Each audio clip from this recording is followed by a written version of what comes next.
1 मे हा महाराष्ट्र राज्याचा स्थापना दिवस आहे आणि या स्थापना दिवसाच्या निमित्तानंच मुंबईतल्या मंत्रालय परिसराला देखील आकर्षक विद्युत रोषणाई करण्यात आल्याचं आपल्याला पाहायला मिळतंय।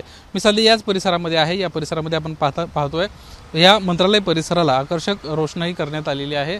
तिरंगी ध्वजाच्या रंगामध्ये या ठिकाणी ही रोषणाई करण्यात आल्याचं आपल्याला पाहायला मिळतंय। खरं तर 1 मे हा महाराष्ट्र राज्याचा स्थापना दिवस आहे आणि याच दिवशी 1960 साली तत्कालीन पंतप्रधान पंडित जवाहरलाल नेहरू यांच्या हस्ते स्वतंत्र महाराष्ट्र राज्याची मुहूर्तमेढ रोवण्यात आली होती।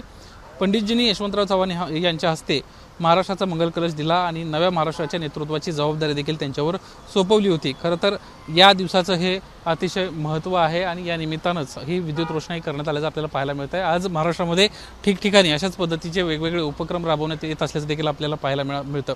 या दिवसाचं महत्त्व देखील मोठं आहे, कारण या दिवसासाठी संयुक्त महाराष्ट्राच्यासाठी 1956 साली मुंबईमध्ये एक मोर्चा काढण्यात आला होता आणि या मोर्चावर पोलिसांनी गोळीबार केल्यामुळे तब्बल 106 कार्यकर्त्यांचा मृत्यू झाला होता।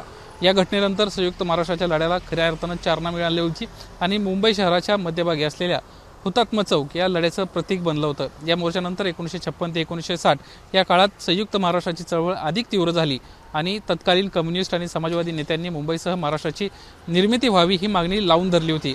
अखेर मुंबईचा समावेश महाराष्ट्र राज्यात करण्यात देखील आल्याचं आपल्याला पाहायला मिळालं। मुंबई शहरात राहणारा प्रत्येक नागरिक स्वतःला मुंबईकर म्हणून घेतो। मुंबईत वेगवेगळ्या जाती धर्मांचे पंथांचे लोक राहतात, पण जेव्हा ते स्वतःला मुंबईकर म्हणतात तेव्हा हे सर्व भेद जे आहेत ते नाहीसे होताना आपल्याला पाहायला मिळतात आणि म्हणूनच आजच्या या दिवसाचं एक विशेष महत्त्व आहे आणि त्यामुळेच महाराष्ट्र शासनाच्या वतीनं देखील वेगवेगळे उपक्रम राबवत हा दिवस उत्साहात साजरा करण्यात येतो। कॅमेरामन धर्मेंद्र पांडेसह निलेश बुधावले, एबीपी माझा, मुंबई। एबीपी माझा, उघडा डोळे बघा नीट।